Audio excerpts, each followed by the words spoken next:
Hello, guys. Welcome to the Arsenal Unfiltered podcast. Are Arsenal the best team in Europe?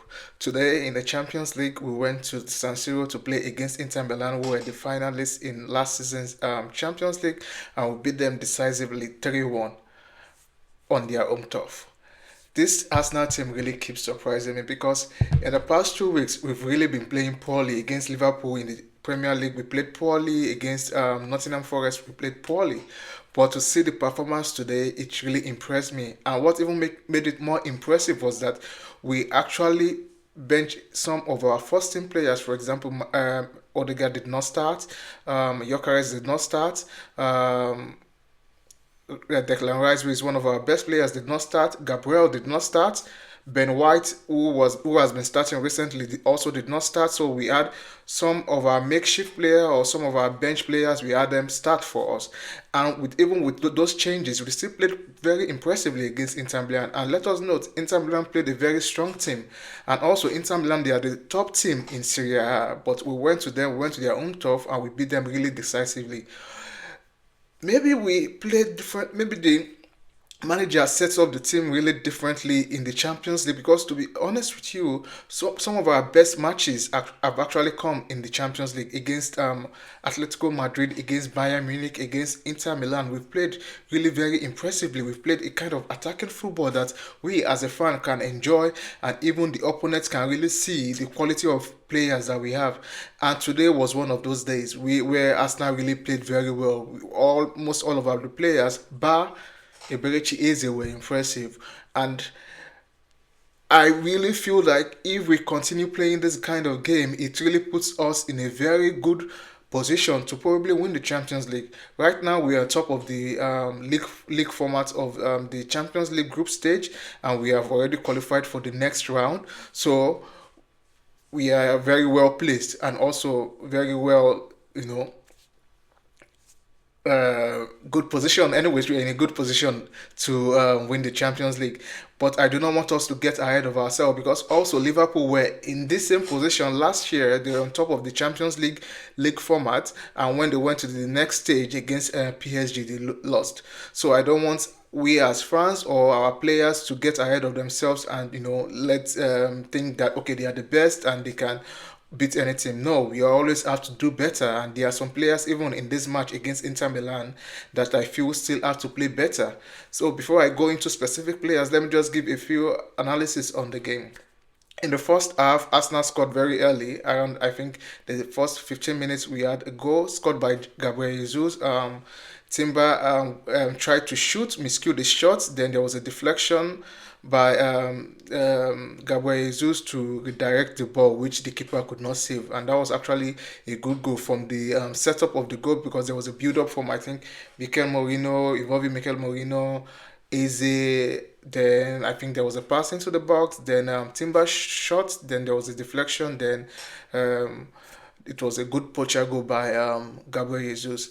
And then we actually played very well in the beginning of the match. Then Inter grew into the game and they scored a very good equalizer by Suchik, I think in the 20th minute or so. I can't really remember the particular time, but then they scored and then they keep pressing us. They keep attacking us before their goal and also after their goal. And something I also noticed in the first half was that our midfield was not tight. Our midfield was very porous, though, so they were able to pass through our midfield easily, and also they also try to launch counter attacks to attack us. I think Mikel Arteta in this match played a much higher defense line than we normally play. So what Inter did was that they tried to hit us on a quick counter. They tried to use their central forwards like um, Turam and Latoro Martinez to hold the ball and then play their wing backs into the game. And what they did was that they also tried to attack Luis Kelly's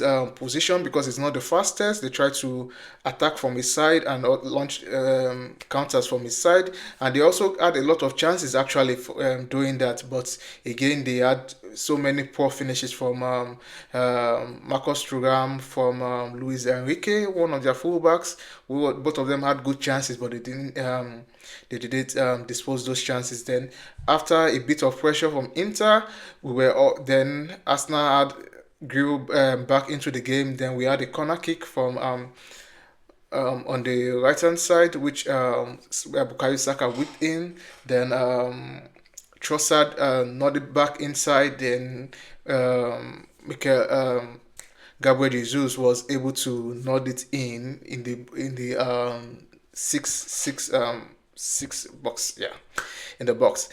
It was actually a poor defending from the Inter team to allow Trossard, who is not the tallest, to win the header initially at the back post. Then nobody was marking Gabriel Jesus, so Gabriel Jesus was free in the penalty box to tap the ball in with his head. So Arsenal went ahead 2-1 and went into the halftime break leading 2-1 in the game.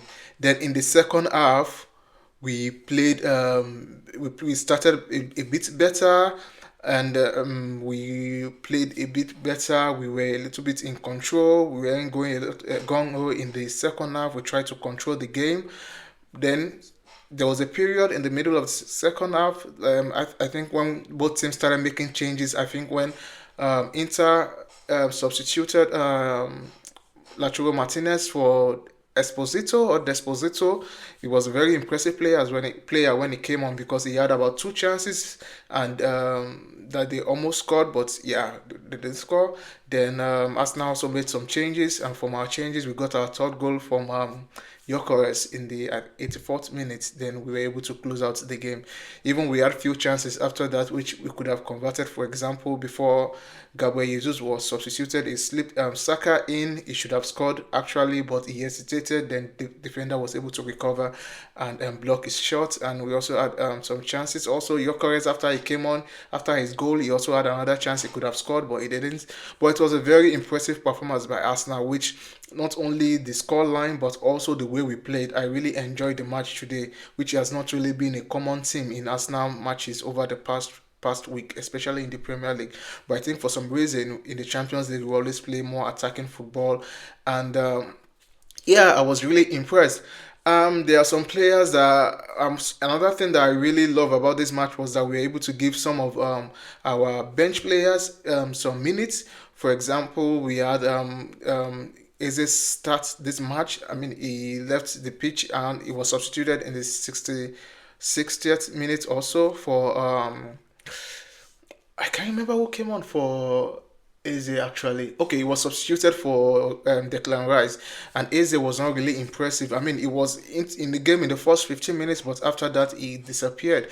He was not he was not keeping the ball well. He was not fast in his game. He was a bit slow, a bit lethargic in his game, and he was caught on the ball a lot of time, and it was a bit detrimental to the team honestly, because then it was not defensively good, and also when he had the ball in attacking position he wasn't really doing anything with it.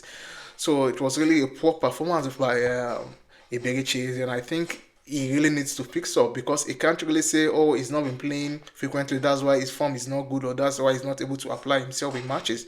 Because one of the most impressive players in this match was actually Mosquera. Mosquera was been injured for 6 weeks, and he came into this match. It was really impressive. I love his aggressiveness. He was able to read the game well. He was able to put his body on the line, especially when Inter it was on a counter attack. I remember in the first half, I think they had a counter attack, and he was the only defender left, and he had three attacking players against him, and he did his best to delay them shooting.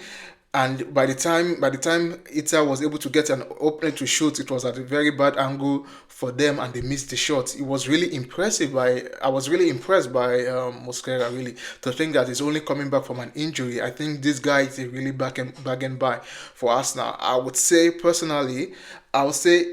just because Zubimendi has played more games, he's probably our second best signing this season after Zubimendi.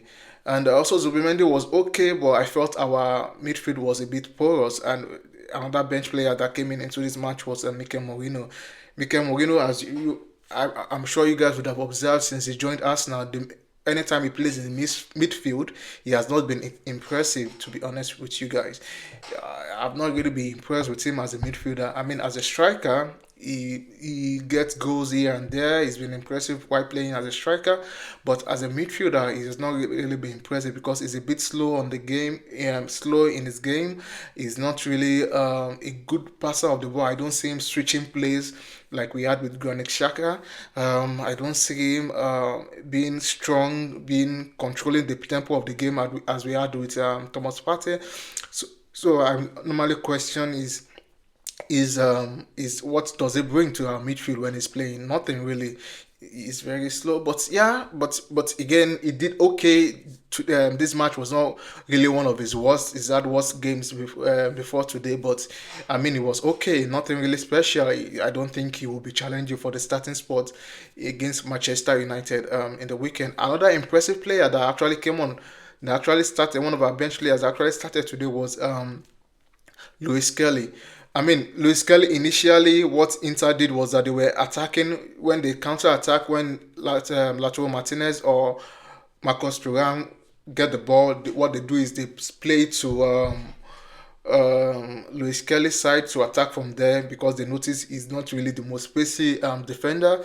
Initially, they got a lot of joy from that area, but then later he was able to lock up the attacking players there and he really played well for the whole of for the remainder of the match after some initial problems in the beginning of the first half. So I really hope Luis Kelly can gain a lot of confidence from this match.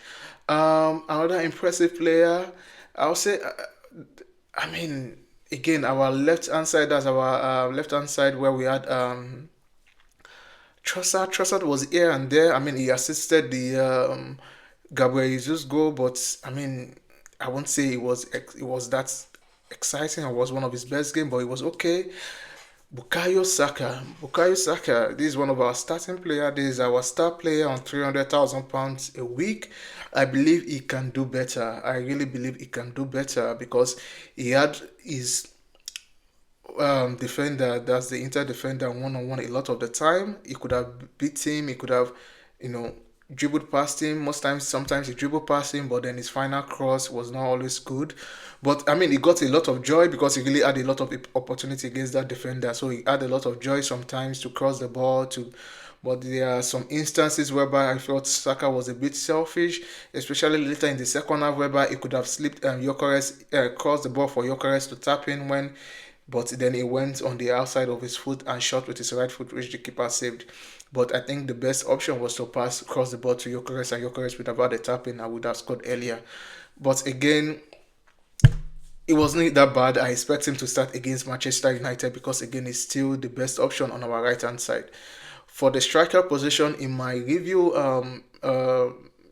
video before this match, I suggested that Gabriel Jesus should start, and I'm happy he really started. He gives us a different option than Gyökeres. He's very good with the ball on his feet. He's a good dribbler. He's able to hold the ball.